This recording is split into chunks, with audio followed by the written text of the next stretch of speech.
মাদাগাস্কারের ঘন অরণ্যের অদ্ভুত জগতে এমন এক শিকারী বাস করে যাকে দেখে প্রথমে মনে হয় বিশাল এক বুনো বিড়াল, কিন্তু কাছে গেলেই বোঝা যায় সে বিড়ালও নয়, বেজিও নয়। এ এক রহস্যময় প্রাণী। নাম তার ফোসা।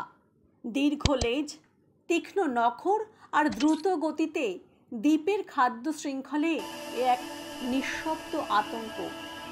আজ আমরা চলেছি সেই অচেনা জগতে, যেখানে ফোসা নিঃশব্দে শিকার করে লেমুর আর অন্য প্রাণী। চলুন ডুব দিই মাদাগাস্কারের অরণ্যের গোপন জীবনে এবং খুঁজে বের করি এই রহস্যময় প্রাণীর গল্প। মাদাগাস্কার পৃথিবীর চতুর্থ বৃহত্তম দ্বীপ।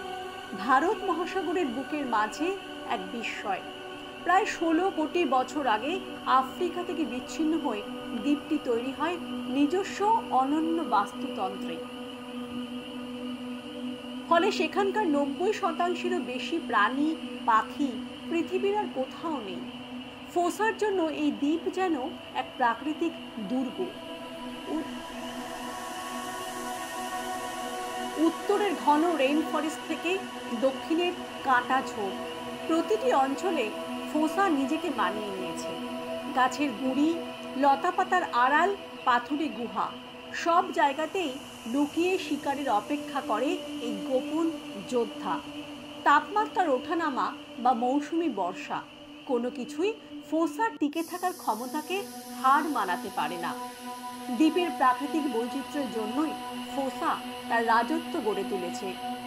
প্রথম দর্শনে ফোসাকে বড় আকারের বুনো বিড়াল মনে হয়, কিন্তু বৈজ্ঞানিকভাবে সে বিড়াল গোত্রের নয়। এটি আসলে ইউপ্লেরিডা পরিবারের প্রাণী, বেজি জাতীয় এক অদ্ভুত স্তন্যপায়ী।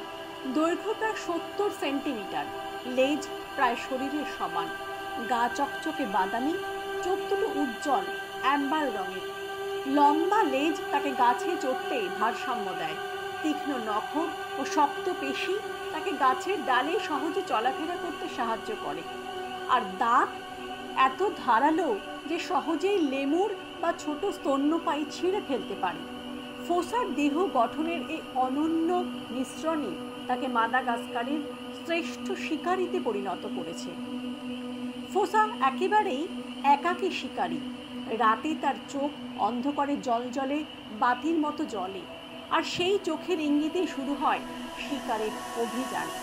লেমুর তার প্রিয় খাদ্য। প্রায় 50% খাদ্য তালিকা জুড়ে থাকে এই লম্বা লেজওয়ালা প্রাইমেট।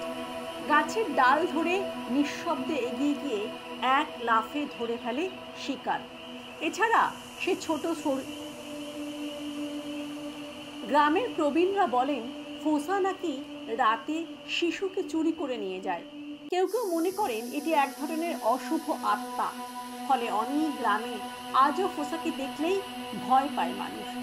অন্যদিকে কিছু উপজাতির কাছে ফোসা শক্তির প্রতীক। তাদের কাছে এটি জঙ্গলের রক্ষাকর্তা দেবতা। কিছু প্রাচীন গানে ফোসার সাহসিকতার বর্ণনা পাওয়া যায়, যেখানে তাকে রাত্রির যোদ্ধা বলে সম্বোধন করা হয়। এই দ্বৈত সংস্কৃতি ফোসাকে ঘিরে এক রহস্যময় আবহ তৈরি করেছে। লোককাহিনী যেমন ভয়ের জন্ম দিয়েছে, তেমনি ফোসাকে মাদাগাস্কারের সংস্কৃতির অবিচ্ছেদ্য অংশ করেছে। বিজ্ঞানীরা এখনো ফোসাকে নিয়ে বিস্তর গবেষণা চালাচ্ছেন। রেডিও কলার লাগিয়ে তাদের চলাফেরা, প্রজনন সময়, খাদ্যাভ্যাস ইত্যাদি খুঁটিয়ে দেখা হচ্ছে।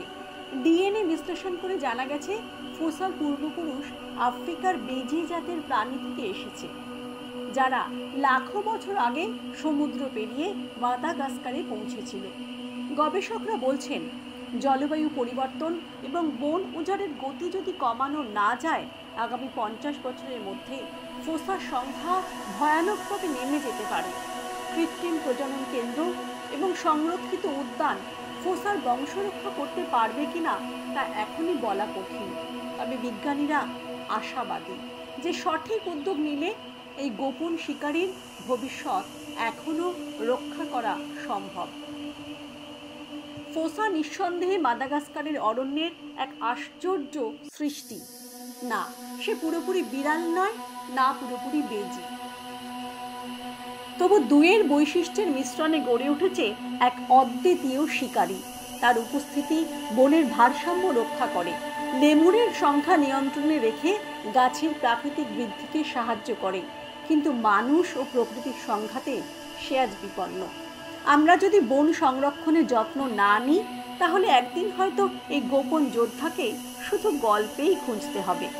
ফোসা আমাদের শেখায় প্রতিটি প্রাণী পৃথিবীর বাস্তুতন্ত্রের জন্য সমান জরুরি।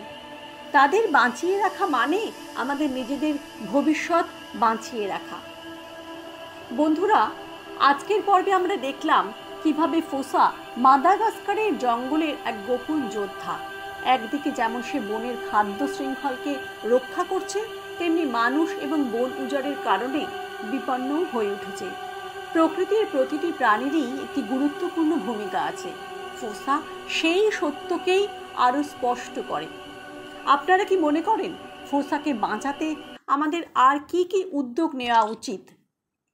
আপনার মতামত অবশ্যই কমেন্টে জানান। লাইক করুন যদি এই গল্পটি ভালো লাগে। সাবস্ক্রাইব করুন জীবজন্তু চ্যানেলটি, যাতে এমন আরও বিরল প্রাণীর কাহিনী পেতে পারেন। শেয়ার করুন আপনার বন্ধুদের সঙ্গে, যাতে ফোসা সংরক্ষণের গুরুত্ব সবাই জানতে পারে। বেল আইকনটি ক্লিক করুন, যাতে কোনো নতুন ভিডিও আপলোড হলেই সঙ্গে সঙ্গে নোটিফিকেশন পান।